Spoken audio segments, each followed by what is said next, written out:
दो पट्टी 2024 की एक हिंदी भाषा की ड्रामा थ्रिलर फिल्म है जिसे शशांक चतुर्वेदी ने डायरेक्ट किया है और कहानी कनिका ढिल्लों ने लिखी है।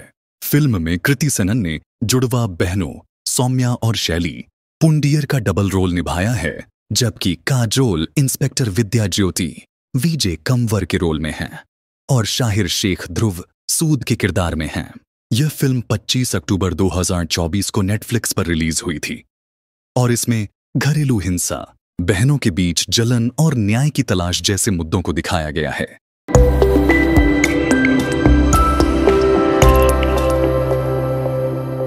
फिल्म की शुरुआत एक सस्पेंस भरे सीन से होती है, जहां उत्तराखंड के देवीपुर गांव के पुलिस स्टेशन में सौम्या पुंडियर अपने पति ध्रुव सूद पर पैराग्लाइडिंग के दौरान उनकी हत्या की कोशिश करने का आरोप लगाती हैं।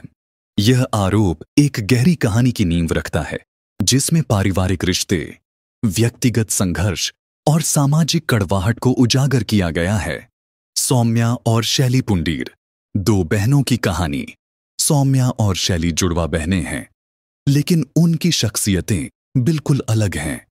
उनके बचपन में ही उनकी मां का देहांत हो गया था, जिससे दोनों की मानसिक स्थिति पर अलग अलग असर पड़ा। सौम्या पुंडीर। सौम्या बड़ी बहन है जो शांत स्वभाव की है। मां के निधन के बाद वह मानसिक तनाव और डिप्रेशन से जूझती है। परिवार के सभी लोग उसकी चिंता करते हैं, जिससे शैली को जलन होती है। शैली पुंडीर। शैली जिंदा दिल, बिंदास और विद्रोही स्वभाव की लड़की है। उसे लगता है कि सौम्या हमेशा सहानुभूति बटोरने की कोशिश करती है और इसलिए परिवार में ज्यादा ध्यान उसकी तरफ जाता है। इस वजह से दोनों बहनों के रिश्ते में खटास आ जाती है। ध्रुव सूद की एंट्री। ध्रुव सूद, जो एक रसूखदार नेता का बेटा और देवीपुर में एक पैराग्लाइडिंग कंपनी का मालिक है, इन दोनों बहनों की जिंदगी में आता है और कहानी का मुख्य किरदार बन जाता है। पहली मुलाकात। सौम्या को ध्रुव पसंद आने लगता है, लेकिन ध्रुव शैली की मस्तमौला जिंदगी और बोल्ड नेचर से आकर्षित होता है। दोनों की नजदीकियां बढ़ती हैं। शादी का फैसला। हालांकि शैली की गैर जिम्मेदाराना हरकतों और अपने पिता के दबाव की वजह से ध्रुव सौम्या को जीवन साथी चुनने का फैसला करता है। वह सौम्या से शादी कर लेता है, जिससे शैली और ज्यादा नाराज हो जाती है। शादी के बाद घरेलू हिंसा। शादी के कुछ समय बाद सौम्या को महसूस होता है कि ध्रुव उतना अच्छा इंसान नहीं है जितना वह समझ रही थी। ध्रुव का असली चेहरा। शादी के बाद ध्रुव के अंदर की क्रूरता बाहर आने लगती है। वह गुस्से में सौम्या को मारता पीटता है और मानसिक रूप से प्रताड़ित करता है। सौम्या की चुप्पी। सौम्या यह सब चुपचाप सहती रहती है, क्योंकि वह समाज के डर और बदनामी की वजह से किसी को कुछ नहीं बताती। माजी का हस्तक्षेप। घर की देखभाल करने वाली माजी, बुजुर्ग महिला। सौम्या की हालत देखकर इंस्पेक्टर विद्या ज्योति विजय कंवर से संपर्क करती है। विजय कंवर की जांच। इंस्पेक्टर विजय कंवर एक ईमानदार पुलिस अधिकारी हैं, जो सौम्या की मदद करने के लिए इस मामले की तह तक जाने की कोशिश करती हैं। जांच में परेशानियां। विजय को जांच में कई अड़चनों का सामना करना पड़ता है। सौम्या खुद खुलकर कुछ नहीं कहती। ध्रुव एक रसूखदार परिवार से है, जिससे पुलिस पर राजनीतिक दबाव पड़ता है। समाज घरेलू हिंसा को एक निजी मामला समझकर नजरअंदाज कर देता है। होली का त्योहार और पैराग्लाइडिंग हादसा। होली के दौरान सौम्या एक नया कदम उठाती है, जिससे कहानी में बड़ा मोड़ आता है। सौम्या का प्लान। सौम्या ध्रुव को मनाने के लिए एक रोमांटिक पैराग्लाइडिंग ट्रिप पर चलने का सुझाव देती है। हादसा।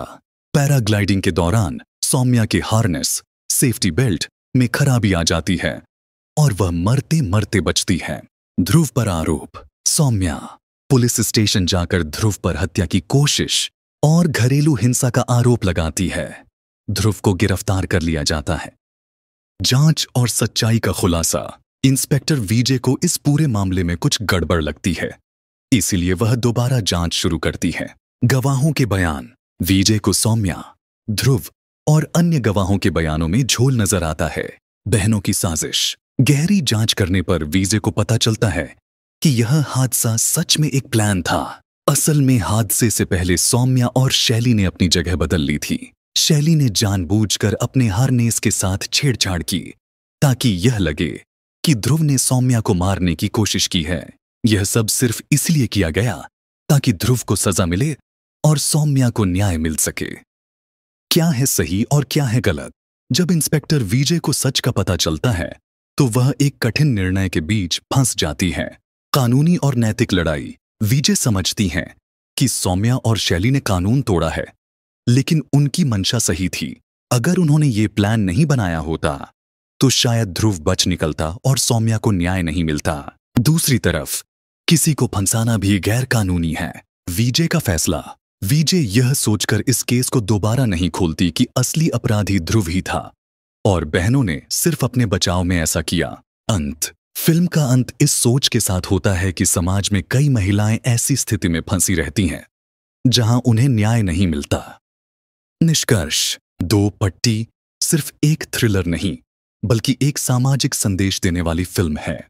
यह दिखाती है कि जब कानून और न्याय के बीच दीवार खड़ी हो जाए तो कुछ लोग खुद अपने हाथों में न्याय लेने पर मजबूर हो जाते हैं। फिल्म को आलोचकों से मिली-जुली प्रतिक्रियाएं मिली, लेकिन नेटफ्लिक्स इंडिया की सबसे ज्यादा देखी जाने वाली फिल्म बन गई।